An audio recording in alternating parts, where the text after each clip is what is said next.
Hey guys, welcome back to some more Splatoon. So, remember how at the very end, the last part, before we fought the boss, I decided to just skip the rest of this world and jump to World 5? Well, we're gonna take advantage of that now and just super jump our way to the level we unlocked. Save ourselves a couple steps. Mr. Gate, I don't need you. I can skip you. Oh, the gate open? Oh, cool. I don't need it. But I do find this funny, because if you jump here, it does put you at the beginning anyways. So, what was the point? There wasn't any, was there? Exactly. The game just says, no, you're not going above, you stay down here. Well, you know what, I could super jump again, so I'm just gonna jump. This is the first time you've ever been to this level. No, it isn't. No, Oh, see, this kettle's open. I think I choked on my own joke there for a second. That's how bad it was, you know that, right? Yeah. It literally tried to kill All you. of this level, splat the area that's square, and then it'll move. Oh, good, the splat switch. So, it's gonna come out when? Is it gonna come out in like the next month or two? Splat switch? What kind of colors would the Joy-Cons be? Neon green and neon pink. Oh, no, this is a new variant of it. Let's see.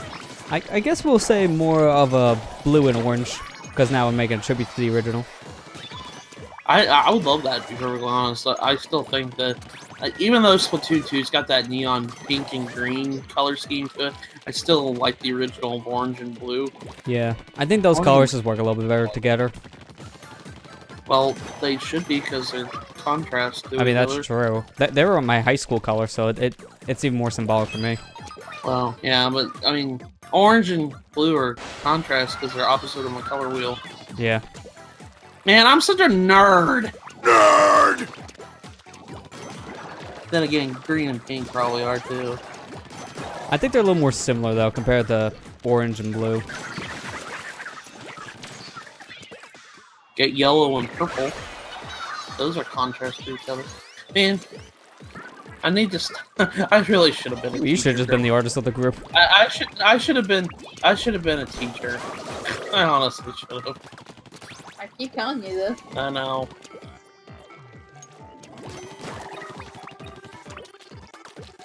I still remember a lot of weird stuff from school that I learned. Damn, been in school in years. And I haven't. We were just talking about that. Next year will be my 10-year high school reunion. Dang. When I Time say next flies. year, I mean, I know, I can't believe it. I really can't believe it. It's making me feel old. Then again, I looked in the mirror this morning and I saw gray hairs. I was like, man, I'm getting old. I really do have gray hairs on my head. Is it time for you to take the pill?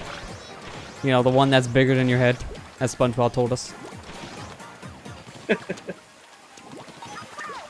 That's gonna scare me. I by the way. don't know. I made a joke on Twitter the other day. I was complaining about my back hurting all day yesterday. And then Amber was looking at my head and she was like, Matthew, you got gray hairs growing on the side of your head there. And I was just like, I really am getting old. I'm becoming an old man. I'm not even 30 yet. Next, you'll know, we'll be going through that midlife crisis, getting sports cars and... I'm already kind of going through a By midlife the way, crisis. I love how we're talking about this on a kids game. I know. So about that Splatoon that's made for kids, right? they're going No. on their mid-Inklife crisis, getting squid cars and everything. By the way, the people who do play this games are just internet crybabies. Man, Wow. children. Wow. I'm just kidding. I'm just joking. Making fun of yourself, are you? I know. That's why I was joking. So you fit right in with this game then. Yep. So what's Lester then? He's not a crybaby like you are. I just like to ink things.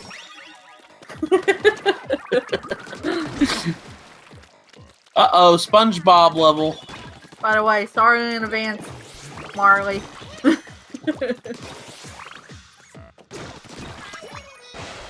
This level's actually kind of interesting, because one of my favorite things to do is I like to get the stamps above one of these sponges. They slap down the sponge, and then I just clip right through it, because they destroy most of the sponge. I just love watching them kill themselves. That just sounds pretty Lester. psychopathic. Stop with your. You know that's assisted suicide, right? You're a terrible person. Hey, no, they're doing it themselves. I just look at them and then they start walking. It's not my fault. You could have prevented this How? By not looking at them? by helping him, tell him there's other ways of dealing with this. Oh, they can't understand me. I don't speak Octarian. I mean, I'm not one of those Octarians everyone rumored was in the game and then hacked in. That's one. Can I just say, we're lucky that we never ran into anyone who did that hack, because I heard horror stories. If you ran into someone playing in a lobby who was an Octarian, it would crash your game and the save file could just be deleted. Like, if it was that bad of a hack, it could have been problematic. I'll explain it, Amber. Data miners data mined this game and found that there was models for playable Octarians, which are the octopus enemies in this game. And they were under the assumption that, oh, this must be an update Nintendo plans to do, make it playable Octarians.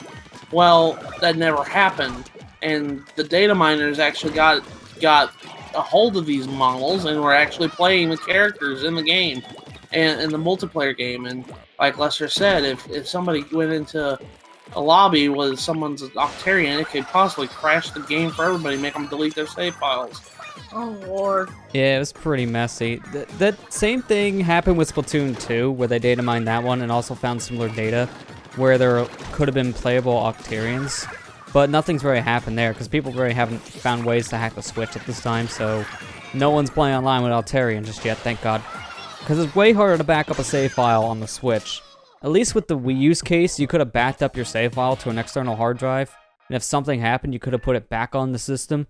But the Switch, you're kind of out of luck, so you're not even allowed to transfer a save file. I didn't know we're back in the 90s. But seriously, I'm going to be perfectly honest with anybody, and you know, if you do this, I have no issue with you. But I really do hate data miners, like activities, posting them on social media and stuff like that, and all this other stuff, and people who find quote-unquote leaks and report on it, and people are saying, well, I'm just reporting on it. I'm just like, no, you're just being kind of a jerk.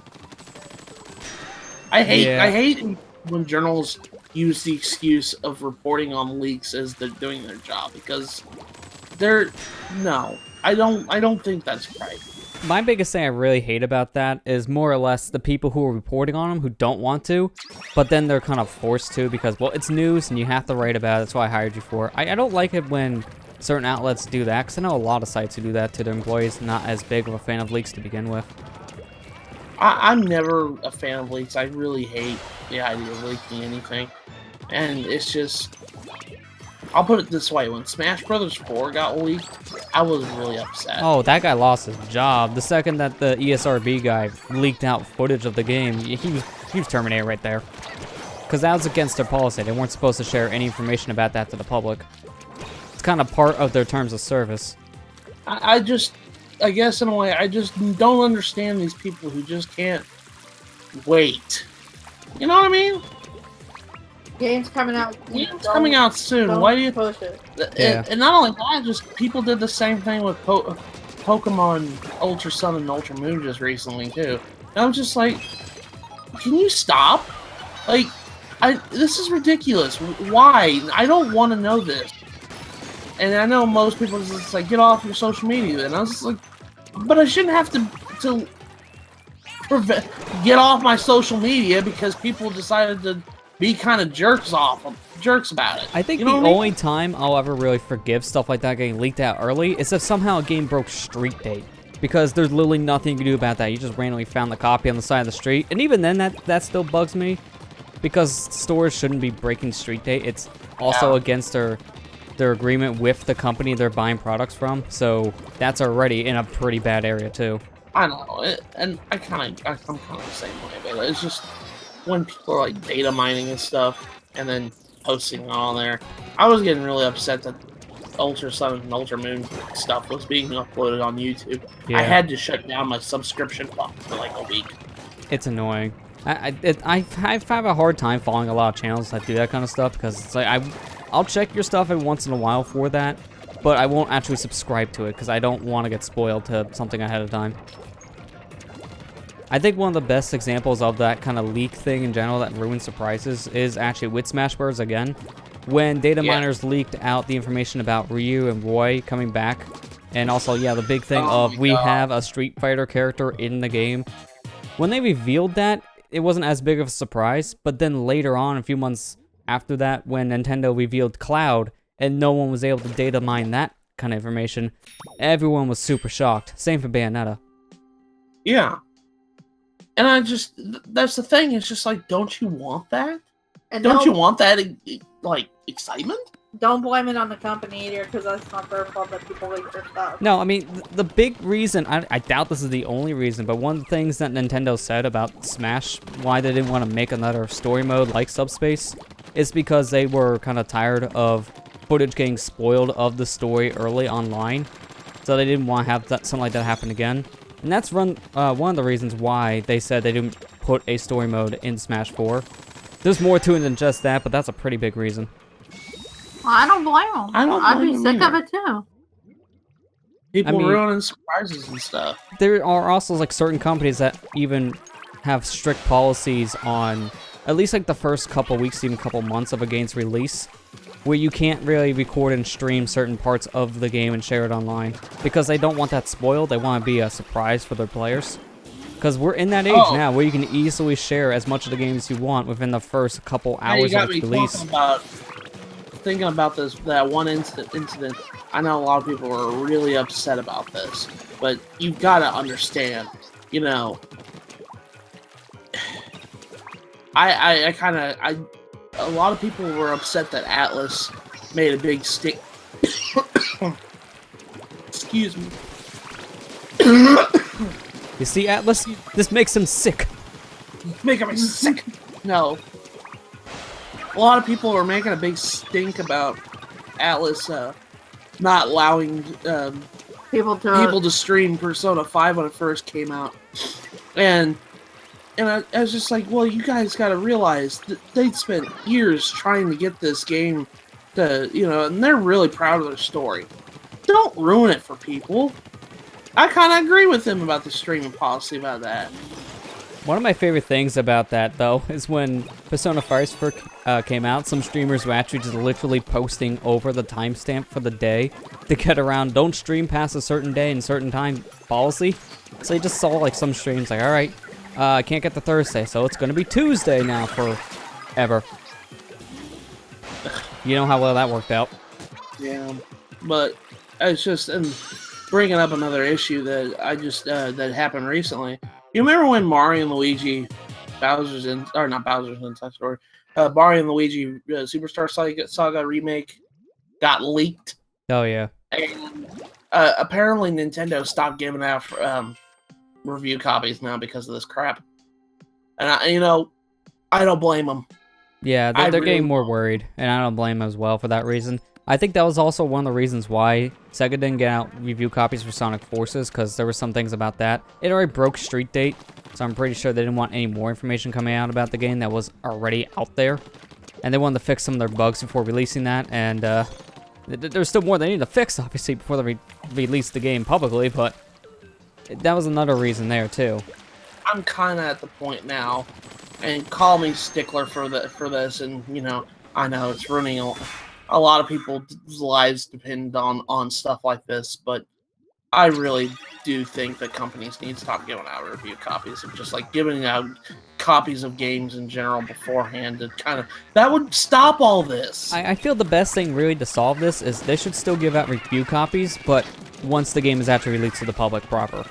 Because that way you can still give the reviewers the game so they can talk about it and not have to worry about their own funds to get to it. Because I know some companies won't review a game but they can't get a review company since that's their money out of pocket, and sometimes they just can't do that with every release.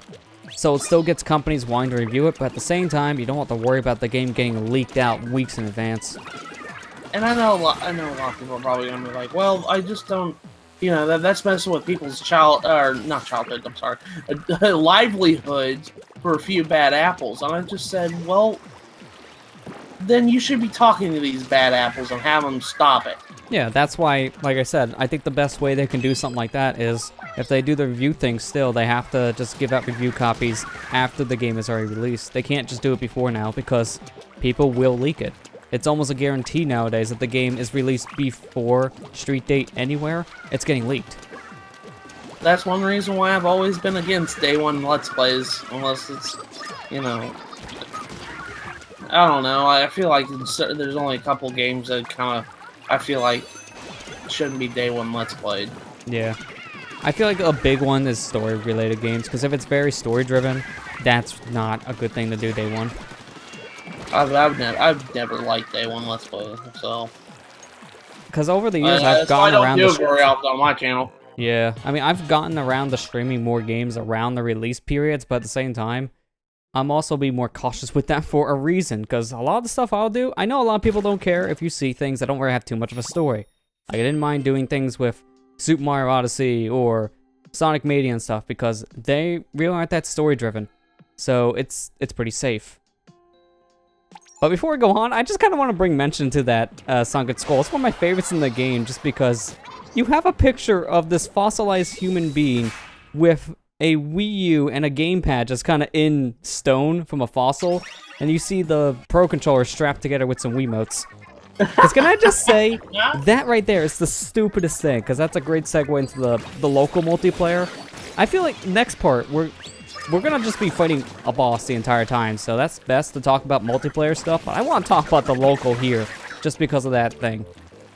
Local multiplayer, you can use the motion control on your gamepad, but if you're that second player playing on the TV, the way they want you to use the motion control is to strap a Wii remote to the Wii U's Pro Controller, and it was a mess. Why? It's like, really? That's your workaround? Literally duct taping another controller on your controller? They're literally MacGyvering a Wii Pro Controller with a Wiimote. And that's why the Switch Pro Controller has gyro. It didn't work in Splatoon 1. They had to fix it for Splatoon 2. Well, I wonder why. Thank God they got smart and fixed that. Oh my gosh. I forgot about that. I was like, oh my gosh. I remember now. They literally wanted you to like MacGyver a Wiimote on a yeah, although I will say though, that's the only mode you ever really use that with, in that weird control scheme, but you're not really missing much if you don't play the local multiplayer. It's okay, but out of all the modes in this game, it's definitely the weakest, because all you're doing is popping balloons. That's pretty much it. So it doesn't feel as competitive as some of the other modes. Unavoidable flying object, the UFO. This level, I will say though, is probably the best one in the game to grind out those eggs. I spent like probably almost an hour here grinding eggs at one point. And is that all the Sunken Sea Scrolls? Yep, that's all of them. Oh my god. There's only one left, and it's in the final boss level. Oh wow. Now, I remember the final boss level of the second game actually has levels. This is true. Well, we'll be seeing that final boss next time, because it's going to be a part on its own.